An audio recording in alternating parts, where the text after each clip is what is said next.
depressed, frustrated, sad, confused. You want answer. Let's talk. Give me a message sa page ko sa Philippine Dating Coach and you can have one-on-one coaching with Coach Baze, your dating coach. Just please subscribe to my channel and hit the bell button. Alam mo ba na kapag nagle-level up ka, natetense ang ex mo? Kung mapapansin mo, kapag gumaganda yung buhay mo, merong isang tao na biglang magiging unsettled. At probably yan yung ex mo. Pero real talk, hindi lang ex mo yung natetense. Lahat ng taong hindi ready sa growth mo is actually affected. To explain it clearly, kapag kasi nagle-level up ka, parang pinapakita mo yung charm mo na very strong siya. Attraction mo, very strong siya. Lahat ng nakapaligid sa'yo, they will become a little bit higher at lighter sa'yo. Parang you will definitely feel the higher level of, alam mo yun, higher level of love and higher level of appreciation from them. Kahit yata yung alaga mo nga, so ma-attract sa'yo because of the energy that you are giving. So, ang main idea dito, leveling up is always natural, but everyone will be happy about it. When you grow, you break patterns. When you change, you disturb the comfort zone of others. And when you improve, you reveal kung sino nga ba talaga nai-stuck at hindi ikaw yun. So, bakit natetense sila when you grow up? Your growth exposes their comfort zone.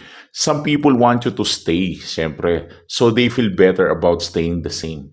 Pero dahil nag-i-improve ka at sila hindi, they really respect that one. And you are no longer available for their old habits like drama, toxicity, late-night nonsense.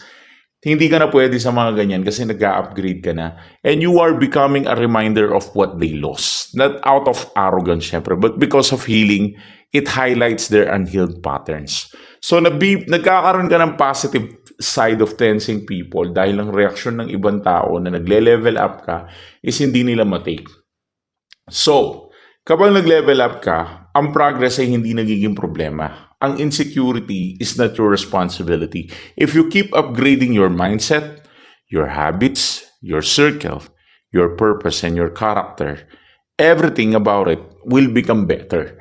Ganito na lang ang sabihin natin. Once na nasa state at sa stage ka ng self-improvement at leveling up, nagbabago yung energy mo. Energy, vibe, charisma, attraction, whatever you call it, lagi ko ang sinasabi, or aura. Parang aura, ang gandang term. Yung aura mo, yung aura, yung vibe mo. Kung ano yung nafe-feel sa'yo ng tao, yung charisma mo, di ba? Parang kapag nagle-level up ka kasi, nag-change yung energy. At kapag nag-change yung energy, nagbibigay siya ng more and more attraction. Parang namamagnetize lahat ng mga bagay na nakapaligid sa'yo. So this is the practical takeaways for me. You need to focus on your self-improvement, not external validation. Kasi hindi mo naman goal na pasikipin sila. Goal mo lagi isiangat ang sarili mo. You always need to surround yourself with people who will clap their hands when you grow. You need to find people who celebrate your wins and do not question them. And let go without the guilt. Not everyone who started with you is meant to finish with you, kagaya ng ex mo. Hindi porket nag-start ka na nakasama mong ex mo is matatapos ka nakasama mong ex mo. When you level up, natetense ang ex mo kasi nabibigatan siya sa presence mo, nabibigatan siya dun sa charm mo, nabibigatan siya dun sa dating mo. At yung energy na yun is parang stabbing pain na tumutusok sa kanya, na lumapit ka ulit sa kanya, kausapin mo ulit siya. Parang ganun, para siyang kinukonsensya ng leveling up. Parang sinasabi ng leveling up sa kanya na, oh, nagle-level up na yung ex mo, ikaw, ano ang plano mo? Are you going to talk with your ex or not? Ganon yung nagiging mindset ng ex mo. Lalo na, during the level up time, kailangan nakakomit ka sa no contact rule. Kasi during the level up time, napaka-importante na yung energy mo is nakafix siya sa goal mo. So, pwede ka mag-start physical, exercise, pananamit, change, paggamit, paglakad, everything change the way you wear your clothes. You need to change it. Trabaho, financial, everything. You can change everything about yourself. And when you started changing everything, that's the energy and that's the aura will start.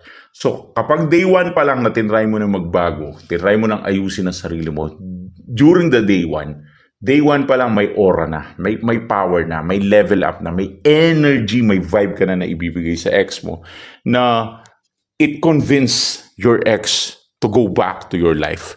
It's something like that.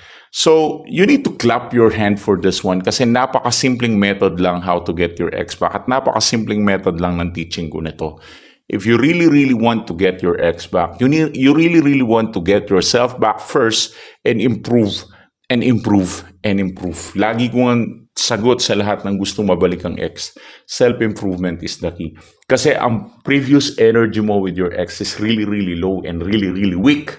Iniwanan ka ng ex mo because of that low-level energy that you have. Low quality of energy that you are giving your ex will result of dumping you by your ex. Ang mahinang uri ng level ng energy na binibigay mo sa ex mo ay siya rin na magbibigay ng dahilan para iwanan at i-dump ka niya. So in all probability, kung gusto mong maibalik ang ex mo, huwag mong gustuhin na ibalik ang ex mo. Ganun lang yun. Ang gustuhin mo is ibalik yung sarili mo, palakasin ang sarili mo, i-improve ang sarili mo. And that will give you a lot of time about yourself.